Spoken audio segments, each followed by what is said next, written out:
안녕하세요. 4월 21일 수요일입니다. 오늘은 출애굽기 9장 13절부터 35절입니다. 제가 읽겠습니다. 여호와께서 모세에게 이르시되 아침에 일찍 일어나 바로 앞에 서서 그에게 이르기를 히브리 사람의 하나님 여호와의 말씀에 내 백성을 보내라. 그들이 나를 섬길 것이니라. 내가 이번에는 모든 재앙을 너와 내 신하와 내 백성에게 내려 온 천하에 나와 같은 자가 없음을 내가 알게 하리라. 내가 손을 펴서 돌림병으로 너와 내 백성을 쳤더라면 내가 세상에서 끊어졌을 것이나 내가 너를 세웠음은 나의 능력을 내게 보이고 내 이름이 온 천하에 전파되게 하려 하였음이니라. 내가 여전히 내 백성 앞에 교만하여 그들을 보내지 아니하느냐? 내일 이맘때면 내가 무거운 우박을 내리리니 애굽 나라가 세워진 그날부터 지금까지 그와 같은 일이 없었더라. 이제 사람을 보내어 내 가축과 내 들에 있는 것을 다 모으라. 사람이나 짐승이나 무릇 들에 있어서 집에 돌아오지 않는 것들에게는 우박이 그 위에 내리리니 그것들이 죽으리라 하셨다 하라 하시니라. 바로의 신하 중에 여호와의 말씀을 두려워하는 자들은 그 종들과 가축을 집으로 피하여 들였으나 여호와의 말씀을 마음에 두지 아니하는 사람은 그의 종들과 가축을 들에 그대로 두었더라. 여호와께서 모세에게 이르시되 너는 하늘을 향하여 손을 들어 애굽 전국의 우박이 애굽 땅의 사람과 짐승과 밭의 모든 채소에 내리게 하라. 모세가 하늘을 향하여 지팡이를 들매 여호와께서 우레소리와 우박을 보내시고 불을 내려 땅에 달리게 하시니라. 여호와께서 우박을 애굽 땅에 내리심에 우박이 내림과 불덩이가 우박에 섞여 내림이 심히 맹렬하니 나라가 생긴 그때로부터 애굽 온 땅에 그와 같은 일이 없었더라.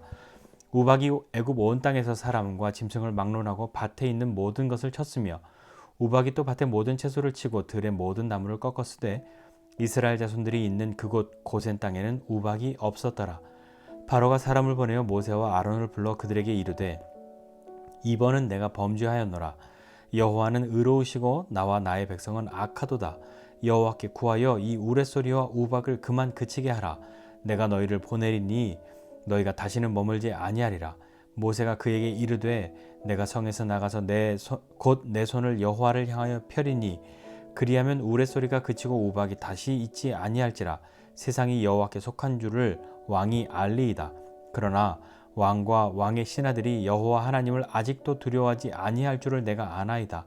그때에 보리는 이삭이 나왔고 삼은 꽃이 피었으므로 삼과 보리가 상하였으나 그러나 밀과 쌀보리는 자라지 아니한 고로 상하지 아니하였더라. 모세가 바로를 떠나 성에서 나가 여호와를 향하여 손을 펴매 우레소리와 우박이 그치고 비가 땅에 내리지 아니하니라. 바로가 비와 우박과 우레소리가 그친 것을 보고 다시 범죄하여 마음을 완악하게 하니 그와 그의 신하가 꼭 같더라. 바로의 마음이 완악하여 이스라엘 자손을 내보내지 아니하였으니 여호와께서 모세에게 말씀하신 것과 같더라. 아멘. 이제 7번째 재앙 우박이 쏟아지는 그 재앙을 애굽 사람들이 경험하게 됩니다. 오늘 말씀을 들으면서 여러분 어떤 생각하셨습니까? 이미 앞서서 6번이나 재앙이 내렸습니다. 물론 처음에는 애굽 사람과 이스라엘 사람들이 같이 겪었지만 그 뒤로는 애굽 사람만 겪고 이제 생명도 취하시는 하나님을 보게 되고 이제 점점 더 강력하게 자신들을 향해서 하나님의 재앙이 내리는 것을 볼 때에 어떤 마음이 들었을까요? 적어도 이 신은 진짜구나 라는 생각, 모세와 아론이 하는 이야기가 허튼 소리는 아니겠구나 하는 그런 마음들이 들지 않았을까요? 오늘 보니까 모세가 바로에게 찾아가서 이 우박에 대한 경고를 할 때에 하나님의 말씀을 두려워하는 사람들, 바로의 신하들 중에 그런 사람들은 그 말씀을 듣고 모세가 말한 대로 밖에 있는 자기의 짐승과 가축, 사람들을 집 안으로 들이는 일을 하였고 하나님을 두려워하지 않는 사람들, 그 말씀을 마음에 두지 않은 사람들은 그냥 내버려 두었다. 성경이 이렇게 기록하고 있습니다. 결과는 정말 천지 차이로 경험하게 되겠죠. 우박이 쏟아집니다. 우박이 쏟아지는데 이 직전까지만 해도 바로의 마음은 여전히 이스라엘 백성들 앞에서 교만한 마음, 그리고 그것 때문에 보내지 않고 있다고 17절에 그렇게 하나님 말씀하시면서 내일 이맘때에 우박 내릴 것이다. 내일 이맘때는 내일 중에 그냥 대충 아무 때 이게 아니라 정확한 시간을 말하고 있는 거거든요. 오늘과 똑같은 내일 이 시간에 내리게 될 것이다 라고 하는 말씀이에요. 그렇게 돼서 다음날 모세를 통하여 하나님이 우박을 또 불덩이와 함께 맹렬하게 내리는 일이 생깁니다. 경고를 듣고 애굽 사람 중에서 돌아온 사람, 그 말을 듣고 하나님을 두려워하는 마음으로, 물론 하나님을 경외하기 때문에, 하나님을 섬기고 경외하기 때문이 아니라 자기가 죽을 것 같으니까 우선 살고자 해서 그렇게 한 사람들이겠지만, 하나님의 말씀을 결과적으로 들은 사람들은 살았죠. 그러나 그 우박이 이스라엘 사람들이 살고 있는 고센 땅에는 역시 내리지 않습니다. 하나님이 애굽 사람들을 향해서만 하신 거거든요. 자, 그 일 때문에 이제 바로는 좀 이 앞에 번의 재앙보다 좀 더 많이 한풀 꺾인 걸 보게 됩니다. 27절에 바로가 모세와 아론을 부르죠. 그리고 이야기합니다. 내가 범죄하였다고요. 그런데 앞에 이렇게 얘기해요. 이번은 내가 범죄하였다. 이렇게 이야기합니다. 전에는 내가 그런 거 아닌데 이번만큼은 내가 잘못했다 라고 이야기하는 거죠. 하나님 여호와는 의로우시고 나와 내 백성은 악하다. 그러니까 내가 내보낼 테니까 이제 그만했으면 좋겠다 라고 이야기합니다. 물론 모세가 내가 이제 하나님께 요청하면, 하나님께 말씀드리면, 하나님 향해서 손을 들면 그러면 이제 끝날 겁니다. 그러나 그렇게 되어도 왕과 왕의 신하들이 하나님을 아직도 두려워하지 않고 있다는 건 나는 압니다. 이렇게 이야기합니다. 모세가 나가서 하나님을 향하여 손을 펴니까 우레소리와 우박이 그치고 비가 땅에 내리지 않았다라고 성경에 기록하고 있고요. 바로가 그것을 딱 보고 나니까, 이제 다 그치고 나니까 어땠을까요? 좀 전에는 야, 이번엔 내가 잘못했다, 나가라, 보내줄게, 이렇게 이야기했는데 자기가 두려워하던 것이 딱 끝나니까 다시 범죄하여 마음을 완악하게 하니 그와 그의 신하가 꼭 같더라, 이렇게 성경에 써 있습니다.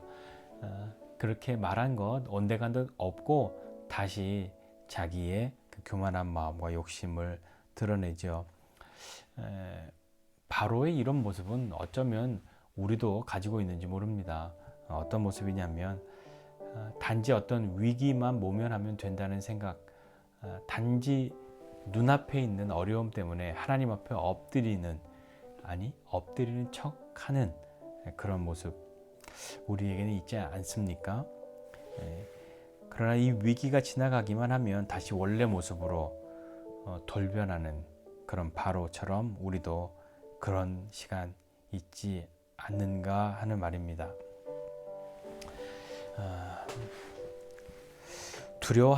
하나님을 두려워하지만 여전히 자신이 고집이 있습니다. 내가 지금 이건 내가 어쩔 수 없으니까 한번 꺾어주는 거지, 내가 엎드려 주는 거지, 나는 절대로 그러고 싶지 않아 라는 마음이 강력하게 있는 거죠. 결과적으로 그 어려움만 사라진다면, 그러니까 중간이 어떻든, 중간에 무슨 말을 했든 관계없이 어려움만 사라진다면 내가 뭔들 못해 라고 말하고, 어려움이 사라지면 다시 손바닥 뒤집듯이 그냥 원래의 자리로 돌아가는 거죠. 우리의 회개 중에 그런 회개가 있지 않습니까? 하나님 제가 이런 잘못했는데 이번만, 이런 어려움만 이렇게 하시면 제가 다시는 그러지 않겠습니다 라고 기도하거나, 그럴 때 어떤 그 어려움이 사라지거나, 그 어려움이 하나님이 은혜를 베푸시거나, 아니면 결과적으로 그 일이 해결이 되면 원래 그렇게 되려고 했던 거지, 우연히 그렇게 됐겠지, 기다리니까 그냥 그렇게 된 것이지 라고 그렇게 몰아붙이면서 다시 자기의 고집을, 자기의 마음을 꺼내놓는 그런 모습들이 우리에게 있는 것을 볼 때 여전히 우리도 갈 길이 멉니다. 어려움을 당하고 어떤 재앙과 같은 때를, 큰 고난과 고통의 때를 만날 때 그때는 하나님 앞에 바짝 엎드리지만 그것이 지나가고 나면 언제 그랬냐는 듯이 다시 자기 마음대로 사는 그런 모습이요. 우리 그런 모습 흔히 우리 삶에서도 보지 않습니까? 4년에 한 번만 겸손해지는 사람들 있잖아요. 선거철에만 엎드리고 선거철에만 무릎 꿇고 온갖 것 다 할 것 같이 그렇게 머리 숙이고 있지만 선거만 끝나면 다시 자기가 왕이 되는 그런 사람들과 똑같은 그런 모습 우리에게 여전히 있지 않는가 하는 것을 생각해 보면서, 혹 우리에게 그런 마음이 있다면 그리고 그런 시간들이 있었다면 다시 한번 우리의 마음을 좀 새롭게 하시지 않겠습니까? 정말 하나님 앞에 돌아서는, 하나님이 원하시는 것은 겁을 주어서 겁먹은 우리가 잠깐만 숙이는 척하는 것이 아니라 정말로 하나님의 백성이 되는 것입니다. 정말로 하나님을 따라가는 것을 즐거워하고 기뻐하는 사람들이 되는 것을 원하시는 거죠. 그런 사람으로 함께 나아가시지 않겠습니까? 거짓 회개, 위기 앞에서 그냥 엎드려 있는 척, 낮아지는 척 하는 것이 아니라 이 시간들을 통해서 하나님의 마음을 깨닫고 하나님 앞으로 더 가까이 나아갈 수 있는 그런 은혜를 누리는 저와 여러분 모두가 되시기를 주님의 이름으로 축복합니다. 기도하겠습니다. 하나님 아버지, 은혜와 사랑을 감사드립니다. 위기와 고난 그 앞에서만 바짝 엎드리고 내 필요에 의해서만 지극히 계산적으로 엎드리는 척, 짖는 척, 진 척하고 위기가 사라지면, 고난이 지나가고 나면 언제 그랬냐는 듯이 다시 자신의 고집대로, 자신이 왕으로, 자신의 뜻대로 그렇게 살아가는 그 모습이 바로에게만 있는 것이 아니라 우리에게도 있음을 주님 앞에 고백합니다.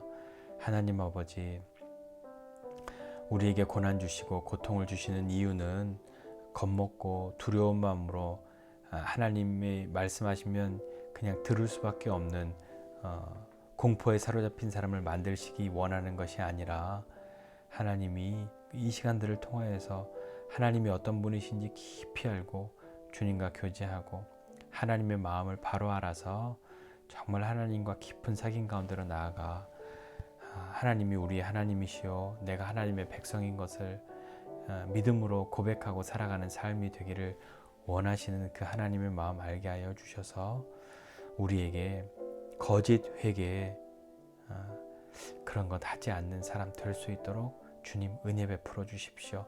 오늘도 우리가 주님 앞에 담대히 나아가서 하나님의 품에 안기는 우리 모두 되도록 주님 은혜를 주십시오.